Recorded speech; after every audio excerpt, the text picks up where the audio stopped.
প্রায় ২ মাস ধরে বাংলাদেশি শিশুদের হাম সংক্রমণের পরিস্থিতি জটিল আকার ধারণ করেছে।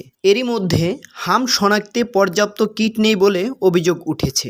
সরকারের দেওয়া তথ্য অনুযায়ী বুধবার পর্যন্ত হাম এবং এর উপসর্গ নিয়ে ৩২৪টি শিশু মারা গেছে। হাম বলে সন্দেহ করা হচ্ছে এমন রোগীর সংখ্যা ৩০,০০০ ছাড়িয়ে গেছে। কিন্তু দেশে হাম শনাক্ত করার পরীক্ষা করা হয় শুধু রাজধানীর জনস্বাস্থ্য ইনস্টিটিউট পরীক্ষাগারে। দেশের অন্য কোথাও আর এই পরীক্ষা করার সুযোগ নেই। আর হামের প্রাদুর্ভাবের মধ্যেই সেই পরীক্ষাগারে প্রয়োজনের তুলনায় যথেষ্ট কিট নেই বলে খবর এসেছে স্থানীয় সংবাদ মাধ্যমে।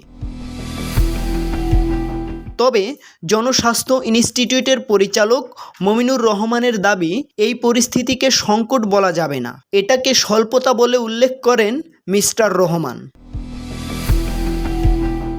স্যাম্পলের তুলনায় একটু কিটের সংখ্যা কম, সংকট বললে এটা অন্য বিষয় হয়ে যায়। আমাদের হাতে এখনও অ্যাভেলেবেল কিট আছে, বলেন মিস্টার রহমান।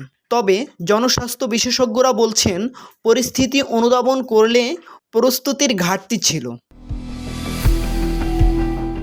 হামের প্রাদুর্ভাবের পর থেকেই আইসিইউ সংকট ও টিকার ঘাটতির অভিযোগ সামনে আসে। ইউএফটি ফার্স্টের সাথে ট্রেড করুন যে কোনো জায়গা থেকে। ক্যাম্পাসে ক্লাসের ফাঁকে, ঢাকার জ্যামে বসে কিংবা ঘরে বসে, ট্রেডিং এখন হাতের মুঠোয়। তাই ট্রেড করুন যখন খুশি, যেখানে খুশি।